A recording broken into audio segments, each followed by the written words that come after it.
Wrestling fans around the corner, around the world, I'm Dan Marty. And I'm John Cena Sr. Johnny, the fans just haven't asked for it, they have demanded it.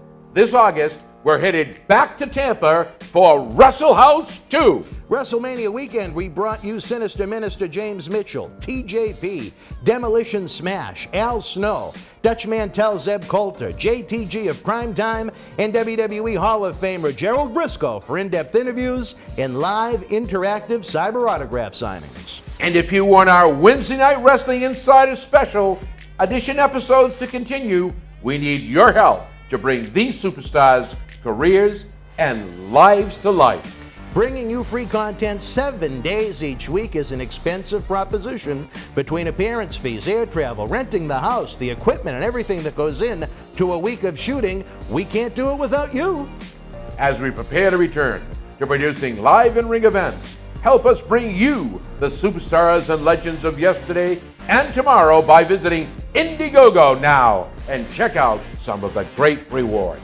Wrestling fans, it's going to be a wild week in Tampa the first week in August. Get ready for Wrestle House 2. So you guys were in a really good spot in the AWA. What happened in probably the spring of '87? Who reached out to you, and how did that all come to be? Well, so we were the tag team champions. Now, and again, this was an issue where it was like WWE. We're watching. We're not blind. We see WWF is growing and everybody's leaving AWA going there. When we first got there, it was, you know, I came out of Central States, Kansas City, I lived in there. And we did nice arenas. You know, we went to, Monday night was always Wichita, Kansas. Tuesday night was Topeka, Kansas. Wednesday was Lincoln, Nebraska. This was every night of the week.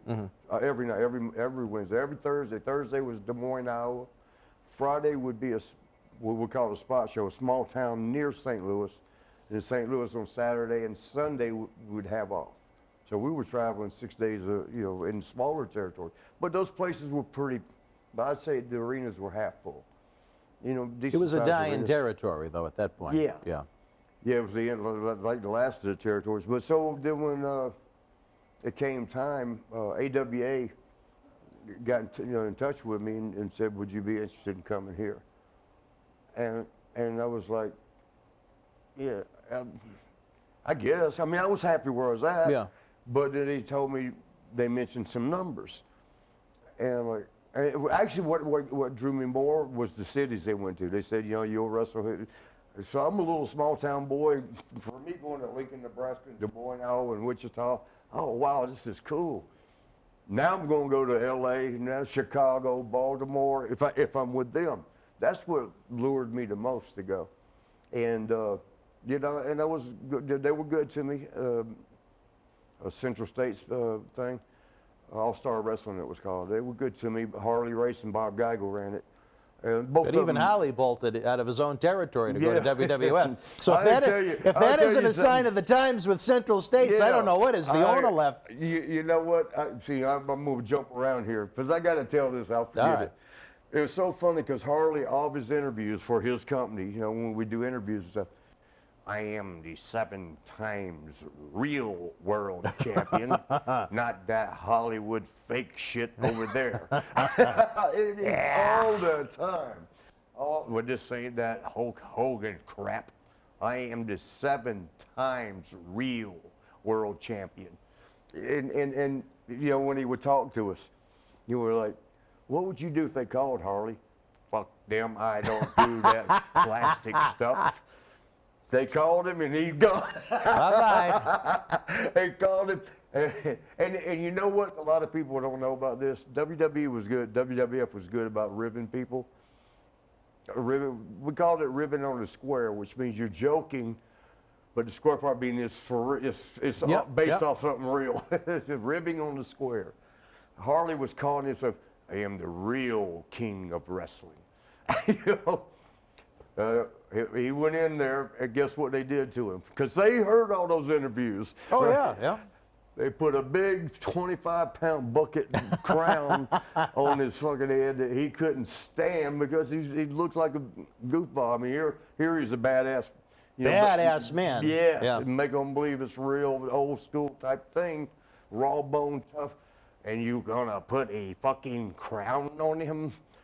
And then he said, you know, it don't look right. They made him put a strap. The strap, too, yeah, His so it face wouldn't fall kind of off. like, and he pulled his face almost would go out. It wouldn't. It just gave the appearance. But they made him wear that strap. Now he looked horrible in it.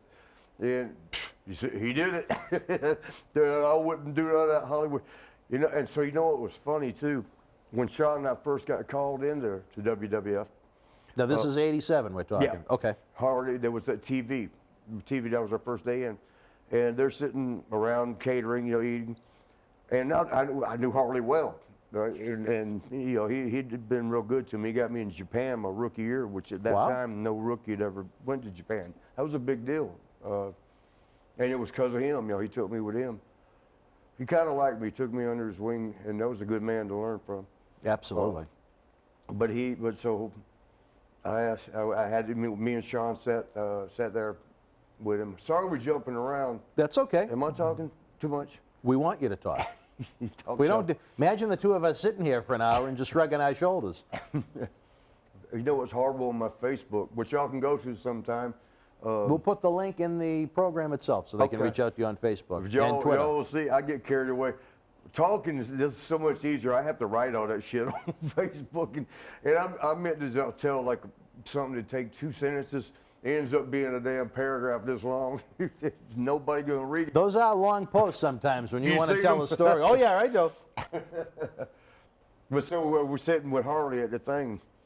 And I said, Harley, how you like it here? How you like it here? He goes, let me tell you something, Daddy. He says, we did the Madison Square Garden fastest sellout ever. Me and Hulk Hogan sold it out in record time. And that feud did huge business. They did back to back in Boston in May and June of '87. That was a big. Really? They did big money, big money. But here, and this is so Harley. He goes, we sold it out that fast, and it wasn't because they came to see him. He had been there before. Thank you for joining us. Please give the video a big thumbs up, leave us a comment, and subscribe to the channel to enjoy more great content. Don't forget, you can help keep wrestling legends working. Check out our eBay store and join the Boston Wrestling family at patreon.com/Boston Wrestling so we can produce more in-depth shoot interviews.